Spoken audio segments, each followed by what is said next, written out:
15번 데이터베이스의 구조에 대한 정의와 이에 대한 제약 조건 등을 기술한 것. 자, 이것을 무엇이라고 하는 것?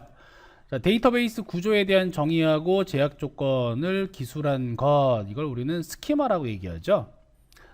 자, 스키마라고 하는 거는 굉장히 중요한 개념 중에 하나입니다. 자, 스키마는 크게 세 개로 구분이 되는데요. 자, 커다란 원이 하나 있고요. 그 안에 작은 원이 하나 있고 또 다른 작은 원을 하나 만들게요. 자, 관역을 만들어서 자, 가장 바깥쪽에 있는 것을 외부 스키마라고 얘기를 하고요.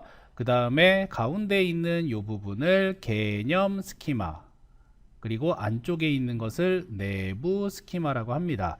자, 외부 스키마라고 하는 거는 뭐냐면 일반 사용자들이 봤을 때 그 관점에서의 스키마를 얘기합니다. 자, 스키마라고 하는 게 이제 구조 기술한다 그랬죠, 그죠? 그래서 사용자의 관점에서 보는 게 외부 스키마입니다. 자, 그렇다면 개념이라고 하는 건 뭐냐면 바로 이제 조직의 개념에서 보는 거.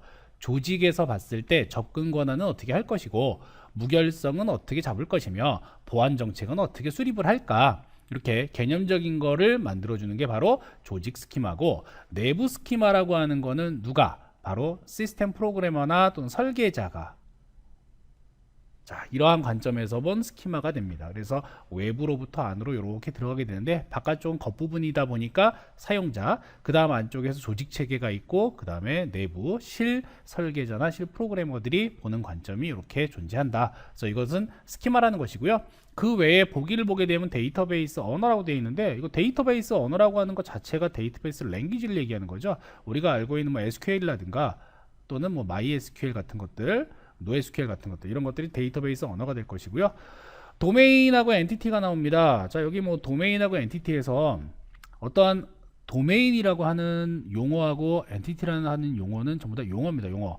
데이터베이스 용어로서 우리가 활용하는 것들인데 일반적으로 어떤 엔티티라는 거는 말 그대로 하나의 어떤 것이에요. 어떤 것, thing을 얘기하는 건데,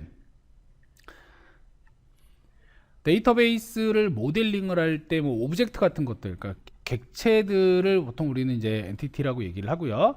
그 다음 도메인이라고 하는 건 어떤 속성 값이 있으면 그 속성 값의 범위를 이제 도메인이라고 얘기를 하죠.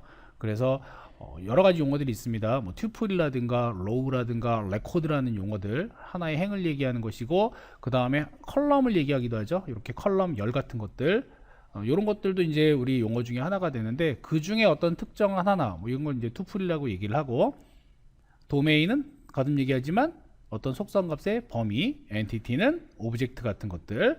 그래서 여러 가지 용어가 있으니까 이러한 용어들은 잘 알고 계시는 게 좋을 것 같고요. 일단 이 문제에서 구조정의, 제약 조건 등을 기술한 것은 바로 스키마라는 것이 됩니다. 따라서 정답은 1번이 되겠습니다.